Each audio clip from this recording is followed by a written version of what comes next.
Coming up on Mountain News this morning, one Eastern Kentucky high school pays tribute to a football legend, celebrating his life and legacy. And the Federal Drug Enforcement Administration issues a public safety alert for the first time in 6 years. Dedicated to Eastern and Southern Kentucky, this is WYMT Mountain News this morning.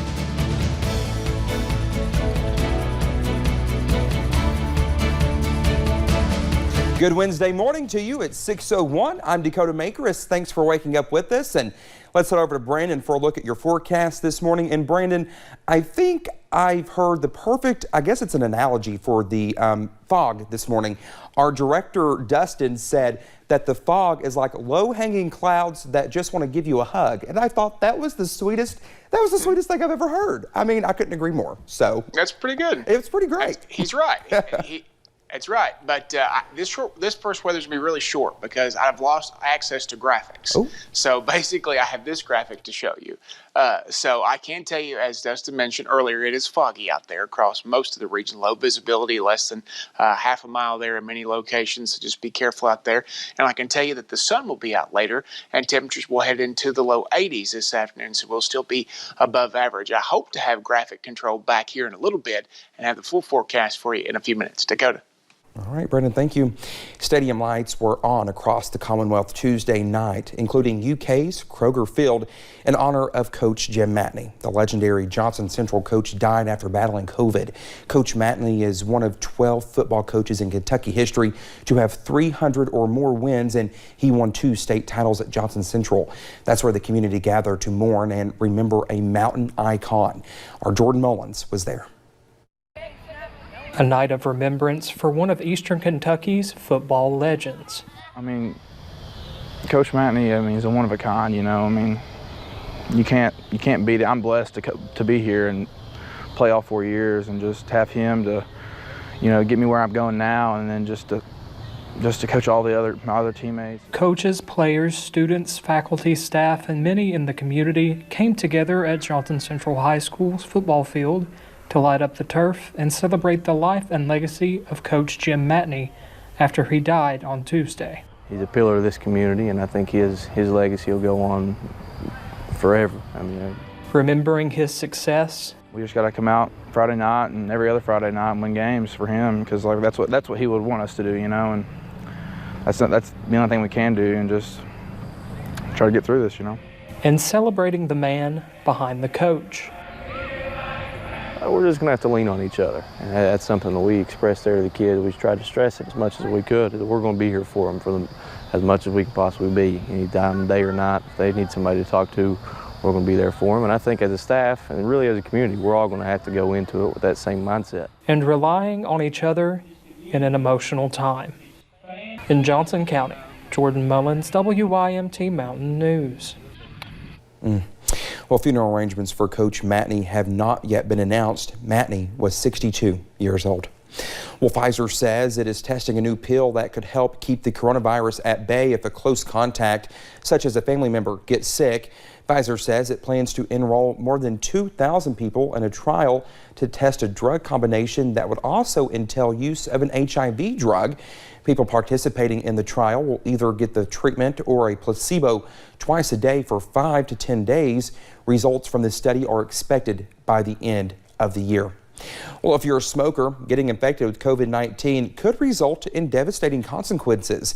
A new study in the British medical journal Thorax studied more than 400,000 people who battled the virus. It found people who currently smoke and get COVID are 80% more likely to be hospitalized.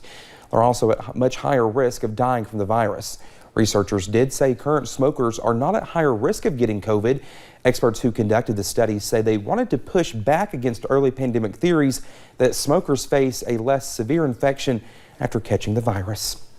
The positivity rate in the Commonwealth continues to decline. Governor Andy Beshear announced 4,551 new cases of COVID yesterday, increasing the statewide total to 684,989. There were 56 new deaths reported as well, bringing the death toll to 8,000. 635. The positivity rate is less than 10.5%. You can always find the latest COVID-19 information by heading over to our website at WYMT.com. Gone too soon is one Whitley County teenager who committed suicide in 2018. And while this month is Suicide Awareness and Prevention Month, her family wants to stress the importance of looking out for one another. WYMT's Vivica Grayson shares Bethany Lawson's story. For those who knew Whitley County teenager Bethany Lawson, they say she was a ray of sunshine who loved her family, friends, and helping those in need. She was what I would say a light in a dark room. You know, she loved life. She embraced it. She was good at everything that she tried to do. She loved, her passion was charity. But on August 11th of 2018, during the investigation, I was the first responder, and there are certain scenes that stick with you. things changed. By far, that is the one scene that has stuck with me. Bethany committed suicide at just 16 years old. How does your child that was perfectly fine 30 minutes ago, how did, you know, I just, my mind would not process that.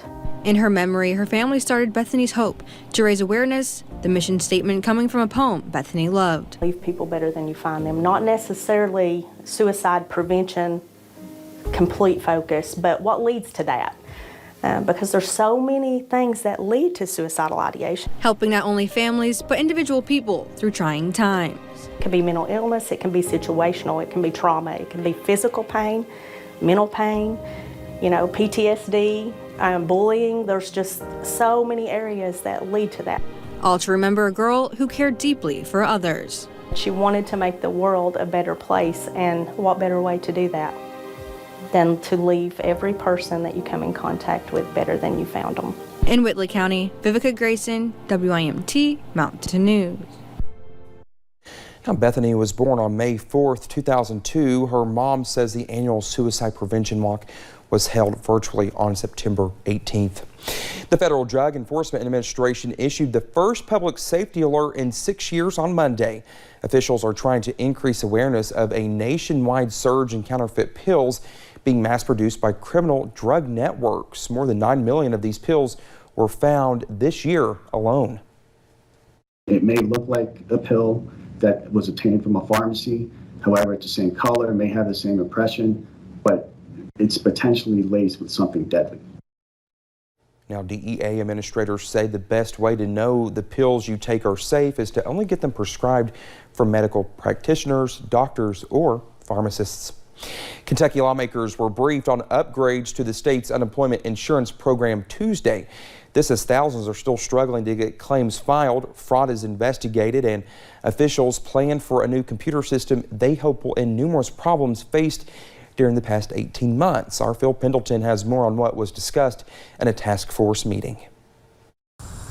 The pandemic highlighted both the age of and the numerous problems with the state's computer system to handle unemployment insurance. Next month, the state will learn what companies are willing to pay to replace it. And to date, we are exactly on track with that process. And we anticipate that the proposals will be due and be received by October 19th. So we're addressing how to not have these problems in the future with a new computer system, with trained people. Thousands are still trying to get claims resolved. Officials say fraudulent claims are still being investigated. We've worked over 50,000 of those. Now, be mindful and know that it's not always about fraud when they come in. They may be asking another question. Some lawmakers wanted to know what will happen to those people that lost their jobs because they refused a COVID-19 vaccine. Will they qualify for benefits? In fact, one lawmaker wanted a simple yes or no answer to that question. But labor officials say that it's not that simple. It depends on the individual employer's policy, how they made the policy known.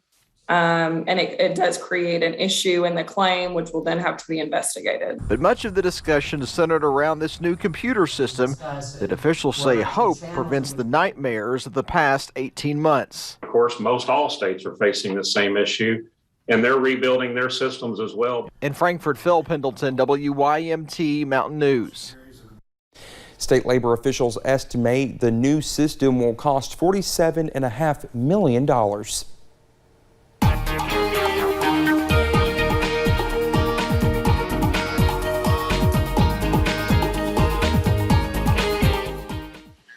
6:10 on this Wednesday morning. We're still tracking some very dense fog across the region. We're looking at zero visibility or close to it basically everywhere from southwest Virginia all the way over toward Lake Cumberland, Logan, and then back up toward Moorhead as well. And you see Hazard starting to lose some visibility there as well this morning. Over Whitesburg, still seeing some of that dense fog this morning, but it's kind of backed off just a little bit there.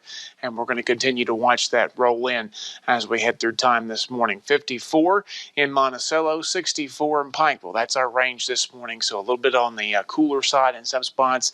Of course, for your coffee, it's a normal day for a lot of folks, but you'll need a little extra in some locations. And as we head through your almanac for today, average high for this time of year 75, 81's the forecast high, and 95 the record set back on this day 2 years ago. It was a hot week in 2019, and it was a definite scorcher for the last week of September 2 years ago this week. Dakota? All right, Brandon, thank you, and thank you for joining us on Mountain News this morning. More news is on the way. When we come back, members of a federal military committee get their turn to voice their thoughts on the recall from Afghanistan.